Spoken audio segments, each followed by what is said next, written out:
Présidente. Monsieur le ministre, mes chers collègues, voilà plus de 5 ans que j'alerte, avec parfois le sentiment de prêcher dans le désert, sur l'obligation dans laquelle nous nous trouvons d'assurer notre souveraineté numérique et notre autonomie stratégique face à l'allié américain. Ce qui était déjà pertinent pour la France et l'Europe en temps d'administration Biden prend toute son acuité avec l'arrivée de Donald Trump. C'est la théorie du pire qui s'annonce. Le président américain a administré sans ambiguïté à l'Europe ce que le ministre français des Armées appelle, avec raison, un coup de pied au derrière. Nous allons devoir à la fois assumer pleinement notre défense, si possible en achetant du matériel américain, et affronter une guerre économique face à une Amérique particulièrement agressive. La présence d'Elon Musk aux côtés du président Trump, le ralliement immédiat des autres patrons des géants américains, ne laisse aucun doute sur l'ampleur d'une telle offensive et sur le rôle essentiel qui sera le leur. Or, la réaction du vice-président exécutif pour la prospérité et la stratégie industrielle, comme celle de la présidente de la Commission européenne, a de quoi faire bondir. L'une propose de faire montre de pragmatisme, sans doute confond-elle ce terme avec celui de soumission, et l'autre de dealer, autant dire de troquer, la défense européenne contre la paix commerciale. Le groupe démocrate souhaite savoir, Monsieur le Ministre, comment vous envisagez d'intervenir auprès d'une Commission européenne trop atlantiste pour défendre la souveraineté et l'autonomie stratégiques européennes. Sur quel relais parmi vos partenaires européens comptez-vous pour défendre les intérêts de l'Union? Je vous remercie. Merci beaucoup, Monsieur le député. La parole est à Monsieur Thani Mohamed Soilihi, en charge de la francophonie et des partenariats internationaux.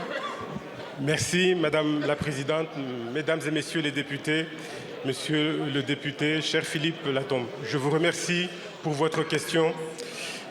Je rappelle que les États-Unis sont nos plus anciens alliés. Nous partageons des valeurs, des intérêts et une histoire commune. La France est engagée aux côtés de ses partenaires européens et des États-Unis au sein de l'OTAN pour la préservation de la paix et de la sécurité dans la zone euro-atlantique. Le président de la République a déjà travaillé plusieurs années avec l'administration Trump. Au lendemain de l'investiture, nous sommes prêts à travailler avec cette nouvelle administration et à défendre nos intérêts. Et dans ce contexte, l'Europe a un grand rôle à jouer. Nous sommes le plus grand marché économique du monde. Nous sommes une puissance sur le plan militaire.